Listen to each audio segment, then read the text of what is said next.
Good morning. Welcome back. You're still watching Daybreak on this 14th day of February 2022. And it's an important day. It's the Valentine's Day.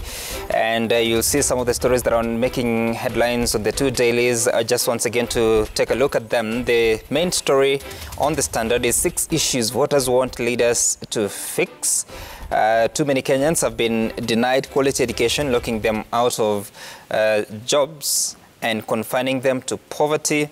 Voters want economy fixed, agriculture revamped, and steps taken to reduce inequality. So you'll see the concerns that are there on what sort of education Kenyans receive, and that is important because shortly we'll be talking about the CBC. Auditor queries varsity funding as CS defends CBC. The Education Ministry accused of frustrating public universities as report raises questions about how the institutions are funded, and Magoha says new curriculum is here to stay. Then on the front page of the Daily Nation is about the polls. IBC rejects Huduma number. There's a government bill that is seeking to have new civil registration numbers used during elections. The IBC is saying that the Electoral Agency's chairman, Wafula Chebukati, says the suggestion to incorporate controversial registration number into polls management comes too late, as it would require lengthy revision of process and registers. And to introduce the panelists here in studio this morning, we have Eden Kenan, the Member of Parliament for Eldas. He's also the Joint Secretary of Jubilee Parliamentary Group. Good morning. Good morning, viewers. We have Wilson Sosion. He's a nominated Member of Parliament representing ODM, former Secretary General of the Kenya National Union of Teachers. A teacher as well, right? Yes. Yes. Once a teacher, always a teacher. Good morning. Good morning. And of course, he's aspiring to be Senator of Bomet County. Has that changed? It is stronger. Okay. Then on this side, we have Pio Wandai, who is the Member of Parliament for Ugunja. Are you still the Director of Political Affairs at ODM? You know, many times you don't introduce me fully. I'm not just the MP for Ugunja. I'm also the Secretary for Political Affairs of ODM. I just said that. The largest political movement around before Azimio.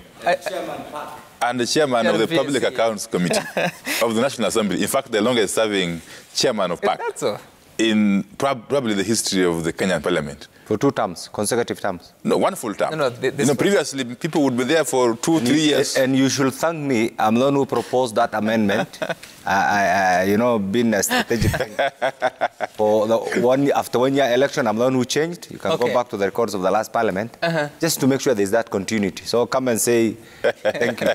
So you need to see a tyranny of titles this morning. And of course, you're still expecting Speaker John Kagusha, the Speaker of Nyeri County. As soon as he's able to make it here, we'll be bringing him on board. But I want us to begin by listening to what some leaders have been saying about the CBC, that is Moses Wetangula and the Member of Parliament for Kabuchai, and also Professor George Magoha. There's that contention that CBC may not have been properly rolled out, concerns about the thinking process that went into it to the extent of implementing it. But now Professor George Magoha is saying that you cannot take back these wheels of the curriculum. Let's listen to what the leaders said about this.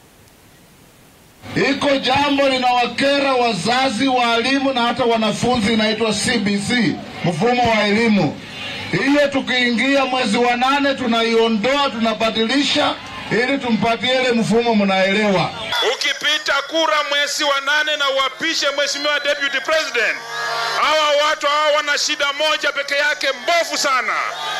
Ukikuwa rais, tuende ndani tuongoe hii kitu inaitwa CBC, inasumbua wazazi nyumbani, hawana pesa na wanakuja kuumia sana. You can back out there, but you are not going to take a grade 6 child back to standard 1 to start preparing for KCPE.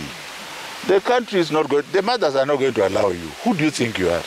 Before we open our mouths to say things which don't make any sense, think about it first. All right, that is Professor George Magoha, and earlier on the Member of Parliament for Kabuchai, and Senator Moses Wetangula. Let me begin with you, Honorable Sosion, because this is your political camp at the moment. I mean, what thought has gone into the campaign team of Kenya Kwanza determining that come August 2022, should you win election, then there will be a consideration to reverse the CBC at a time that, you know, the pioneer class is headed to grade 6 starting May. And now you have a population of nearly 8 million that is going through CBC. The question in the first place, is there really CBC in our classrooms? I can tell you professionally and from the background where I am that there has never been CBC in the classroom. There's been deception, because when you talk of CBC, this is a high-order learning system requiring intensive investment of resources, reduction of class sizes to less than 20, and presence of 3 competent teachers in every learning lesson to give assessments. So if we get down to the true definition of CBC that has been practiced by countries like Finland and Singapore, what we are seeing in Kenya is not CBC.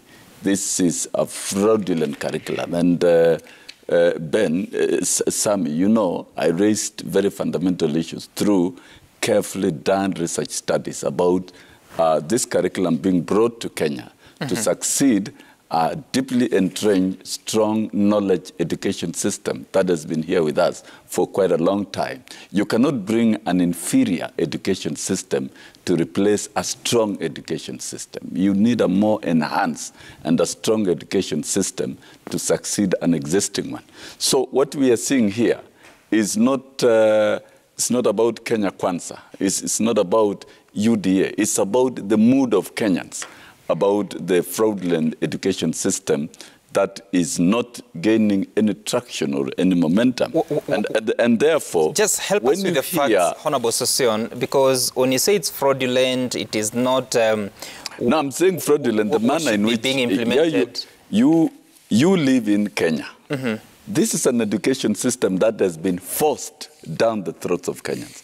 And remember, 2019, April, when teachers questioned the quality of training of teachers. Because when you're introducing a curriculum like CBC, you must benchmark with a country that is practicing CBC. And that forms the basis of teacher training. That's what I'm asking. Help us, because so fundamentally, how do they do it that we are not? First of all, you must train teachers. And I can tell you 100%, no teacher in Kenya has been trained to have the capacity, the ability to interpret the CBC designs and teach the CBC design. Let me give you, for example, Finland, because CBC is a new education system that originated from US that was focusing on children of rich families, and a country like Finland has picked it up very well. For a teacher to deliver teaching in Finland, you must be trained up to minimum master's level. And you must conduct classroom observation for 6 months before you are allowed to begin teaching. This is a high-order teaching to be delivered. It's resource-intensive, which I don't think this country is ready to do so. And what has been done in Kenya is not delivery of CBC. Even teachers are not trained at all. No teacher is competent enough to deliver CBC the way it is supposed to be delivered. Nobody, even Magoa, is not telling us which country they're benchmarking with and they're working with to be able to deliver this curriculum. And those are the bottlenecks. And knowing that majority of our teachers are not educated to the level of masters, so what do we do? Then it means we cannot deliver it. South Africa tried it. And at some point, teachers were very honest that we cannot deliver the system. And they boycotted it and reverted to the outcome-based curriculum teaching. And South Africa now has abandoned the CBC and gone back to deliver what they know best. CBC, from my global experience, how it was introduced to third world countries, because it has more to do with edu business, is that the uptake by third world countries has to progress in terms of CBC to trigger several aspects of business. If you look at it, it is going to exacerbate inequality. And particularly the targets will be public schools. Public schools will never deliver CBC. Look at our classrooms in our public schools. We have not reconfigured because there are two things you must do to be able to deliver CBC. To invest in teacher training and deployment to the extent that the teacher-pupil ratio should be able to deliver CBC. So that in this situation, I'll give another we should be having about 900,000 teachers on the payroll of TSC and invest in infrastructure so that you expand the number of classrooms. Then you reduce the class sizes in our public schools to not more than 20 learners in every learning lesson. That has not been done. You go to Olympics Primary School here in Kibra and go around the country, the public schools, you will discover that we have got the largest classrooms, over 70, 80 learners per lesson, with one training teacher who cannot offer the necessary assessments at the end of the lesson, and therefore it is not being implemented. And that's why when you hear leaders... we'll come back to you. Let's spread the question. Honorable Member of Parliament for Elders, Honorable Kenan, what is your experience with CBC, especially when you go back home in Elders, and how would you compare it to what we've been having? And are those challenges that Honorable Sossion is raising true? The education system, first of all, education system is a very sensitive issue, and I just want to plead the different political players not to politicize our education system. Yes, we have a moral obligation as parents, as leaders, as teachers, as a society, to comment on the performance of our education system. But I think it is immoral and unacceptable to politicize a field that requires expertise, a field that requires appreciation, a field that requires understanding, and just go to the public podium and say this system is working or not working.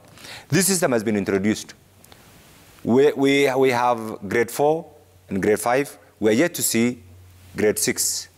When the current students who are the first lot reach grade 6 is when we'll be in a position to evaluate and say, both summatively and formatively, and say, this system has met these pitfalls. This system has met these challenges. Where do we need to review? Where do we need to change? It's also one thing that is true, that because of the new system, there are teething problems. But I think one thing should not be rubbished. Kenya and Kenyans have the best education system. That is why the UN voted this country as the best in human resource capital. It's not an accident. And therefore, for one to go to the public podium and demean the education system. And the education system has different, it has gone through, it has its own dynamics. It is not possible just one morning to wake up and train every teacher. We have some of the best trained teachers. What remains is how the syllabus, how the teaching, how the scheme of work, how the formatting is going to be done. That doesn't... My friend here is a trained teacher. Equally, I'm also a trained teacher. I understand education, though I have also trained in many other fields. I didn't know that. Yes, I have also trained in many other fields. Actually, I have a degree in education, just like I have a degree in public administration, just like I have a degree in political science, and I have also a degree in international relations. So it's not the first thing. So I also understand education very well, very well. So I think it's not fair. I must say this. And I've done that out of passion. Out of passion.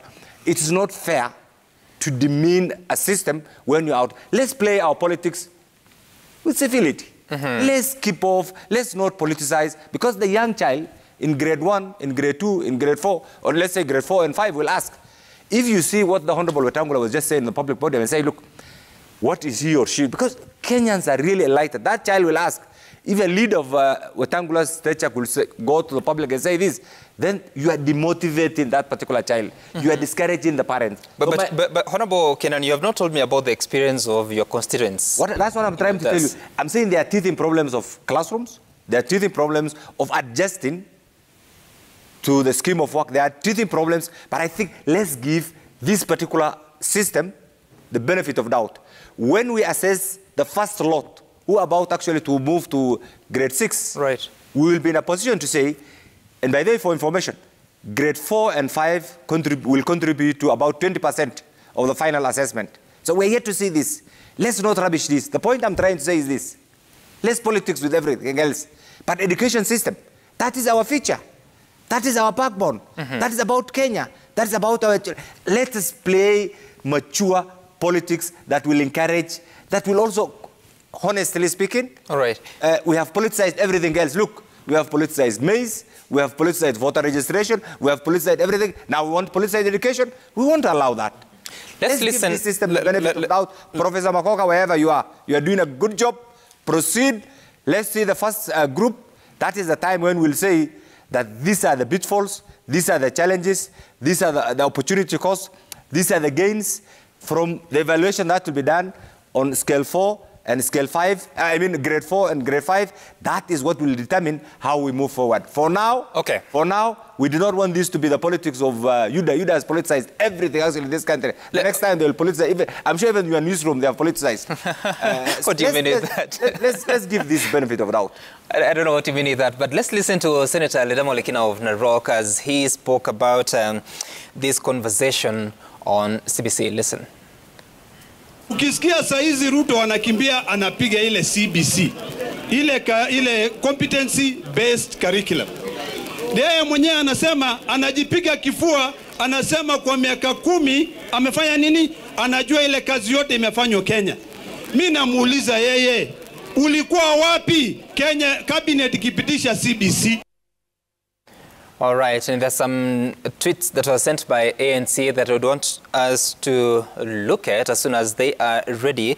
But Honorable, right, let's read those tweets by ANC party on what they said about this. They said that the controversial competency-based curriculum CBC of education will be scrapped once the Ruto Mudavadi government takes power in August. Continues to say that ANC Supremo Musalia Mudavadi says CBC was hurriedly implemented without wide and genuine consultations with stakeholders, and the new system is a big burden and an academic frustration to Kenyan parents. And Honorable Opio and I, because there can be as many opinions as the number of people in this country when it comes to matters of interest like the CBC. But when you reflect on what's going on, and especially within an election year, are you concerned of this conversation coming at such a time when you know that almost 8 million children are under this new system? You know, before I even comment on that, I was really amused to read those tweets from ANC. Mm-hmm. It's apparent they are accepting the reality that ANC is playing second fiddle to UDA by talking about the so-called Ruto Mudavadi government, which is basically fiction.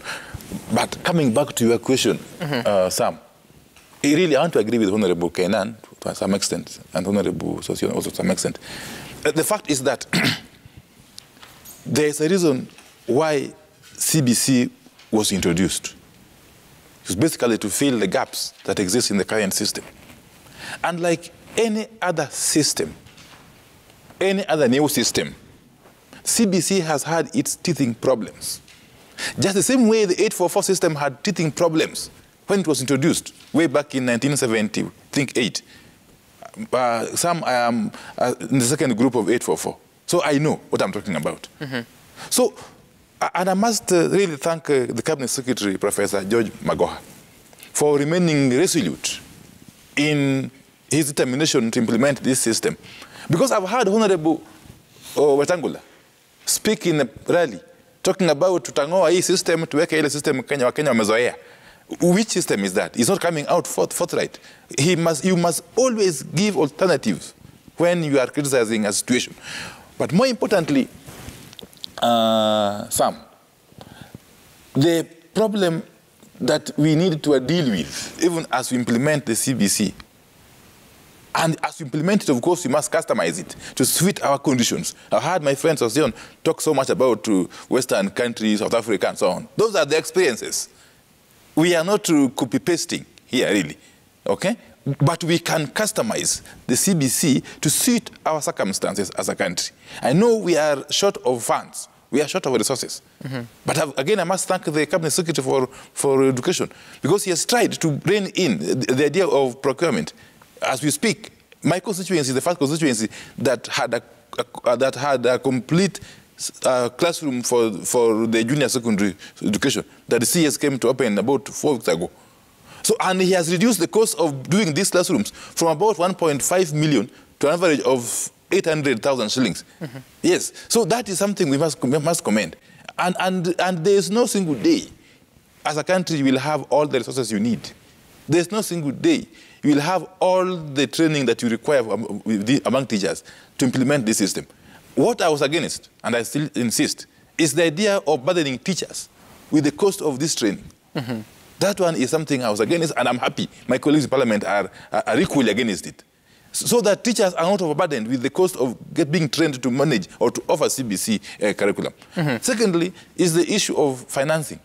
As we speak, the other day you had the Principal Secretary in charge of curriculum implementation lamenting in Parliament that there's no money. There's no money to even buy a car, including even the budget for the quality assurance group. So those are the issues we need to address as Parliament, Honorable Kenan and Honorable Sosion, so that we provide adequate resources that can help the country implement this system. Otherwise, this habit of throwing the baby with the bathtub will not help us.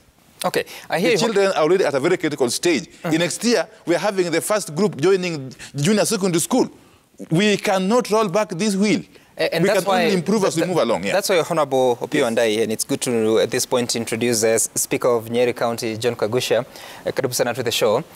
Honorable Opio and I, if you look at some of the concerns, and as you talk about the transition that is expected at the end of next year, because by December, then the grade 6 will be concluding the education at that level, move on to grade 7, which is junior secondary. There's been that contention about where the institutions will be. Professor Magoha says they'll be domiciled in the secondary schools. But then comes the question, who will be training this junior secondary at the secondary school, knowing that I can hear you, honorable members, because at secondary school right now, the teacher population that you have there for Form 1 up to Form 4.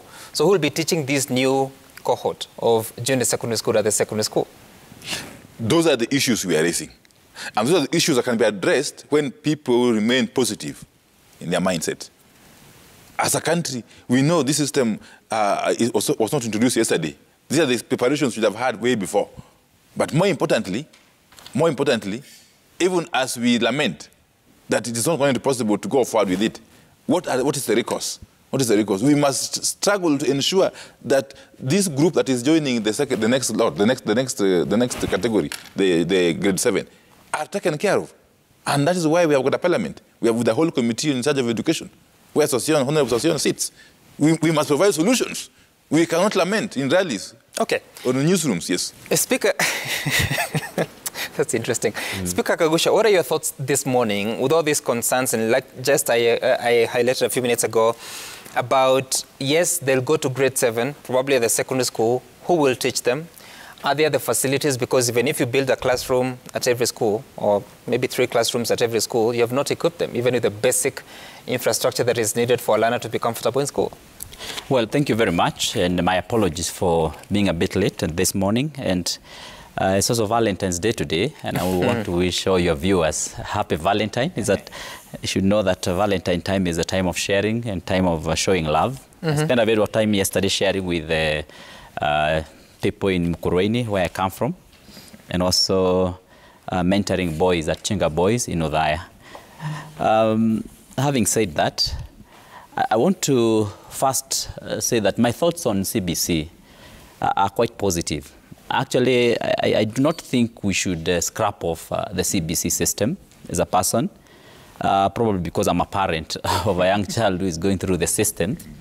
I generally think the CBC system or the intention of having the CBC system might have been good and might have been positive, and is helping this country maybe to move from too much theory into more practical education, whereby we do not just produce people who go to the universities and are not able to use their hands and their brains to creatively and innovatively come up with ideas that can help us to move this country forward.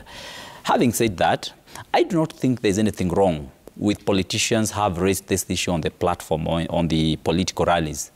If it were not raised, we would not be having this discourse this morning. And so I don't think this is really politicization, but I think it's important that people have public discourse about things that affect them. Parents are going through a very difficult time as we talk through this CBC system, because Unlike what the good Professor Magoha seems to say, and so chest-thumping and arrogantly so, that this system is here to stay, nobody can change this system. This system has achieved what it was supposed to achieve. When you listen to my good friend here, Mheshimiwa Wandai, you realize that there's a very serious gap in this system, that the professor doesn't need to bury his head in the sand, and he doesn't need to be arrogant and chest thump. He needs to be humble. He's a servant of the people. And kindly listen to what Wetangula raises in that political rally. Listen to every other critic of this system. You have asked a very good question. Where are we going with the junior secondary school? Very many secondary schools or primary schools in this country can't accommodate this. How is a professor, for sure, planning to handle this junior secondary school?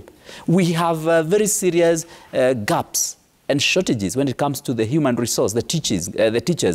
The student-teacher ratio in this country is at its lowest. How does a good professor plan to address this? So when this is raised in public discourse, I think what he needs to do is to humbly look at how he can bring on board other stakeholders and to be able to consider all those important issues so that they can be resolved. I think we are not prepared very well for the junior secondary school because in many schools we don't have the infrastructure, and of course we don't have the human resource. Well, in some of the schools in central Kenya, I would say, seem to have a bit of facilities, unlike maybe schools which are in the western and some of the parts of Rift Valley and maybe other parts of this country. Because like if I look at my primary school, where I'm a patron, I think we can be able to accommodate this because we can be able to create at least, or very fast maybe make 1 or 2 classrooms that we can be able to handle this. But I know this is not the case with many other schools. Right. Yeah, so we need... What has been your experience with cost? No, of course, that's where the parents are crying for, because they think they're being pushed too much on things that they really can't afford. And that is where I'm saying, once maybe the Kenya Kwanza government comes into force or comes into power, one thing I think that needs to be considered is how do we allocate more resources? How do we appoint a cabinet secretary who would be more humble and more accommodative, who would get ideas which are coming from for you, Kenyans? is the problem the system or the cabinet secretary? Of course, when the cabinet secretary has a lot of braggadocio and is chest thumping and is not listening to the stakeholders, what you expect is that we are not going to address the issues that are at hand. Okay. You know very well that the professor has raised very controversial policy issues in the past, has given directives that cannot be implemented in our education system or even in schools. Is very impractical. You know, he tries to kind of give sweeping statements like the ones maybe the Honorable Michuki would have given that time. But he fails so much at that because he doesn't prepare well for the logistical issues that teachers and parents are encountering. As we talk, I hear Speaker Kagu, I hear you. Let's try to make it about the system itself. And I want to quickly... Just hold on. I'll give you another opportunity. Let's take a look at some of the facts that we know about the CBC. And you know that at the moment, there are 4.3 million learners in secondary schools. And once we're in January 2023, when grade 7 or junior secondary 1 will be at the secondary schools, then that population is expected to rise to 6.02 million. There will be double transition because there will be KCPE candidates that will be joining Form 1 and the grade 6 that will be joining the first grade of junior secondary. Then in January 2023, you'll have learners who are going through the 844 system from Form 1 to Form 4. Then those are the ages of 14 and above. But then again, you'll also have the learners of grade 7 who are at about 12 years. So you'll be having a population of 12 years and above being in secondary school. The 844 system in January 2024, you'll have 844 from 1 to 4, and then grade 7 and 8 that is junior secondary 1 and 2, ages of 14 years and above for 844, 12 and above for junior secondary. That's what you'll find there. What also will happen, so some of the questions that we're raising is who will teach grade 7 learners, knowing that we've been told that it will be domiciled in the secondary schools. Are the secondary school teachers aligned to the CBC? Further questions that are coming up is the primary schools we are told that there are some schools, some 1,500 schools that can accommodate grade 7 and 8. What will happen to excess teachers in primary schools in areas that obviously the teachers, the junior secondary will be taught by secondary school teachers. At the moment, the government is working on putting up classrooms up to 6,400. The target is 10,000, but there's a demand of 20,000 classrooms. Professor Magoha says a couple have been completed so far. In the country, we have 10,359 secondary schools. The primary schools are 30,000. So there comes a question that all these learners coming from these 30,000 primary schools, how will they transition to secondary schools that you can see are just about a third of the institutions at the secondary school level? And so many questions continue to come up. But Honorable Sosion, so in your view, because you say that we were not ready for CBC, what are those options that we have? Because ultimately, there'll be a transition. We'll definitely get to those options if the country can come to census. And this matter should not be reduced into a contestation between Azimio and Kenya Kwanza. It is wrong to do that because what we are discussing here is a matter affecting the children of this country. That is one. And I caution my colleagues, let us not reduce it into a contestation of political groupings. The truth is, here there are no teething problems. This is a disaster in waiting, particularly when we are waiting for double intake in our school systems that are already reeling from pressure from 100% transition, and we are seeing students banning schools. Let us not pretend. Let us not call these teething problems. These are absolute diabolic challenges arising from poor planning because of poor rollout and poor consultation. This matter is even in court because some parents have gone to court, and this is a brilliant group of parents. These are lawyers, and they've raised fundamental questions about the constitutional process and the manner of rolling out this curriculum. Before I even get to the possible options, I'd love to give you the exact background. Number two, my brother Opia Wanda is an economist. Have we discussed the economics of CBC as a country? Because you can't roll out, you cannot design a curriculum without getting expert advice in terms of the economics of CBC, even going into the future. And some you have raised fundamentally.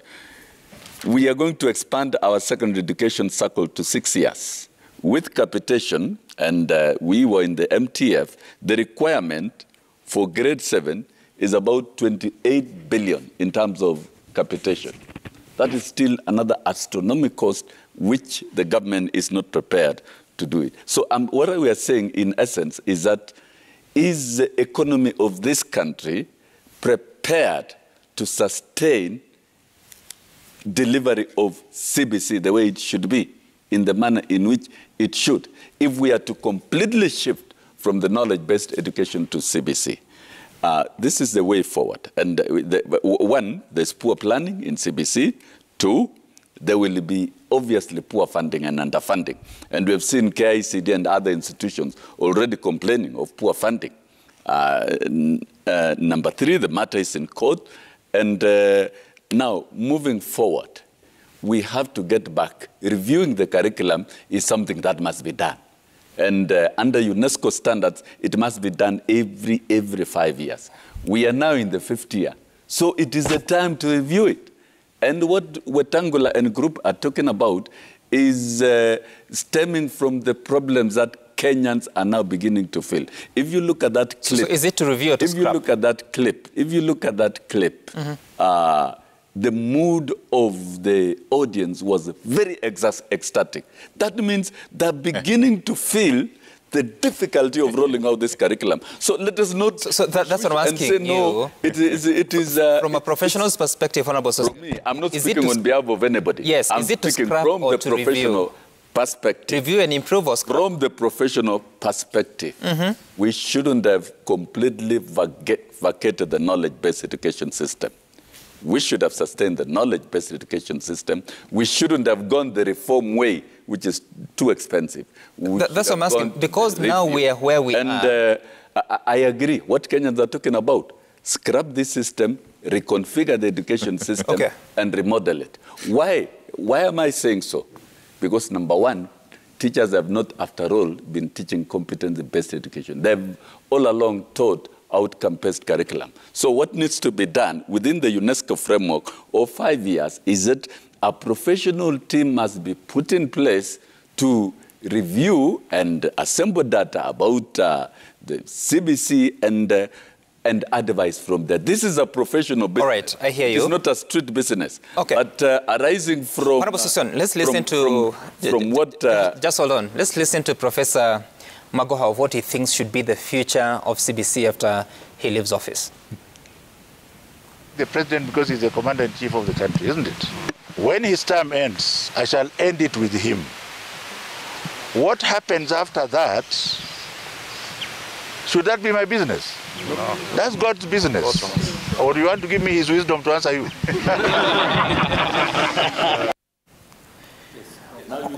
Don't care. Honorable Kenan. That should not be... But you said God's what happens after that should not be my business. Just hold on, Honorable Susan. And I should say... Honorable Susan, let's allow Honorable Kenan to chip in. Hold on. You have had your time.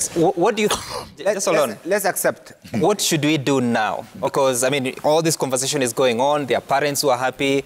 There are some that are not happy with the course. Children are happy. What do we do? Kenya... Are children happy? Kenya is a member... Are children happy? The international... Hold on, we'll clarify from the parents. Had your time. Kenya is a member of the international community. We are part of the global village. I just Googled the debate that took place, and I want to take you this recently in the House of Commons, where one member of parliament, I just want you to go, one member of parliament by the name Harriet Baldwin asked the Prime Minister of Britain this. Of course, because of COVID, we haven't had a Commonwealth meeting recently, I think for the last 4 years, or the last few years. I asked the Prime Minister, can the Prime Minister ensure that the global learning crisis is high on the agenda? This is the question. And we'll ask his amazing diplomats to ensure that every leader signs up to President Kenyatta's Declaration on Education. That is the House of Commons. And I said, Kenya is a member, is in fact a responsible member of the international community. And this is what the Prime Minister answered. He said, 12 years of quality education for every child is probably the most is the most transformative thing that we could do. And I'm working with my friend, President Uhuru Kenyatta, on this declaration, and will ensure that all leaders of the Commonwealth sign up to the Kenyatta Declaration. But this not is, CBC. Yes. The Kenyatta Declaration is based on the Kenya education system. No. What just allow this. Just allow this. This debate took place on 9th February, just last week. The point I'm trying to say is this. There's no education system that, and I 100% agree with Obio Wandai, there's no education system that is 100% waterproof. 100% education system has challenged all over.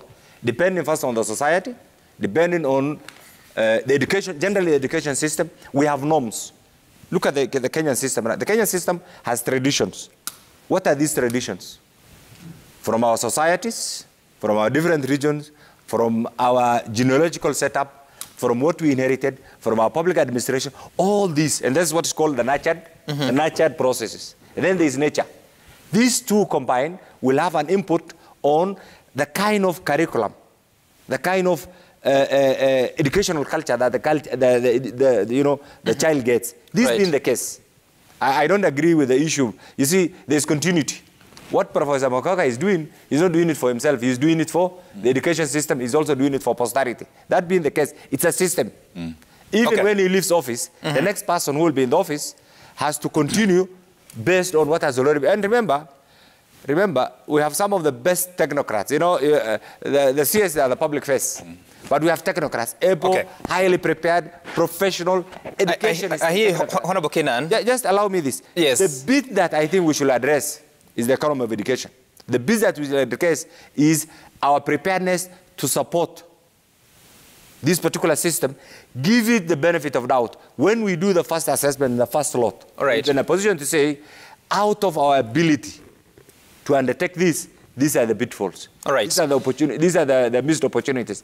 And then we can make adjustment, but just to dismiss and having as part of the political debate. And I can tell you, those who are excited, and I know even where the base is, with their Honorable Weta's statement, were out of the political statements. Right now, we are in a season where, depending on where you are, on that particular day where you are, you can excite. Okay. Honorable Kenan, let's make progress. And I need let's not politicize education. That's fine. For the technocrat, they'll be in a position to advise us. If we introduce you to our politics, day-to-day politics, I can assure you, that child who is 4 years old, 6 years old, 11 years old, will not understand what the political... Honorable Kenan, I hear you. You're saying that we shouldn't politicize the education system. But let me end this conversation by listening to Speaker Kagusha here, because you're a parent of, I don't know whether it's one of more children. We are all parents, actually. In CBC. Yes, we are all parents. Oh, in CBC? We are all parents. In CBC? As a leader, I'm a parent to all the children who go to school. No, you're not.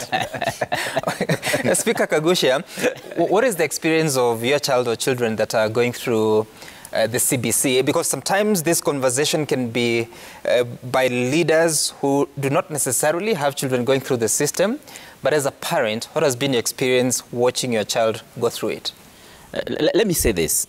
The desire of every parent is to put their children through a system or an education system that will help them develop their mind and their skills in a way that by the time they complete the education system, they're able to secure meaningful and gainful employment, or they be employers themselves.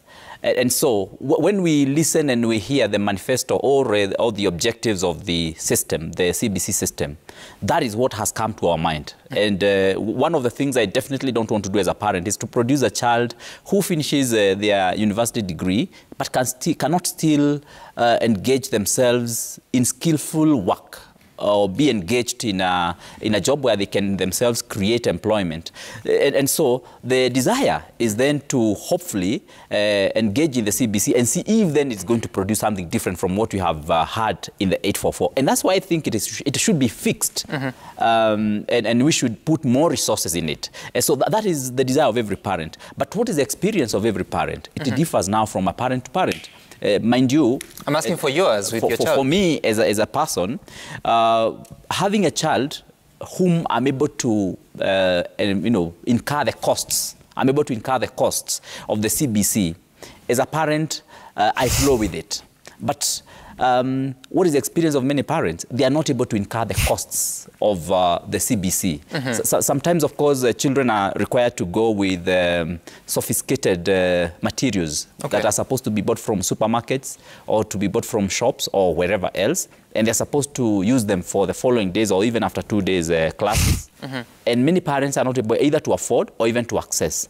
And that is where now the challenge starts biting. And so as much as at a personal level, I would be able to afford, I would have the time maybe and also access some of these materials that are required for CBC. Many parents are not able to access. And that is where the problem begins. And that is where I'm saying, and I think you may need to really get my argument on the good professor. It's really about leadership. You know, I'm not really attacking the character or the person of the CS. I'm only saying what we need to have is leadership, proper leadership. Because if we have such a good system, then we mismanage it through bad leadership by not being humble enough to get and understand what other people are saying and what they are raising. Then we are going to mismanage a system that would have been good, and then it will be so terrible that what will be left with is to scrap it. But I hope we don't get there. I hope we have good leadership.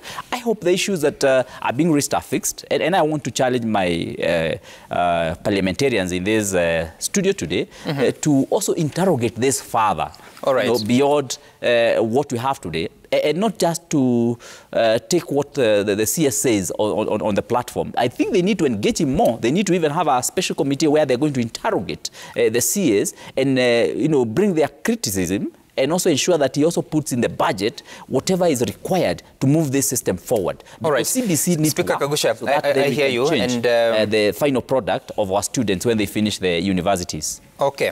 CS Magoha says that teachers for grade 6 are there. For grade 7, they will be there because they are going to be trained. The government has trained over 230 teachers. You may argue training is not enough, but as a professor of international repute, I will tell you, no training is ever enough. You will train until you die. That's what Professor Jismagwa says. I think it's no, we need to catch a break. But you see, that's what I was telling you. Speaker and Honorable Wandai, when you come back from the break, we'll be focusing on the Kenyatta succession. What will be President Kenyatta's role in this transition? He has already said that he believes that Azimio is the way to go, but that is raising a lot of heat from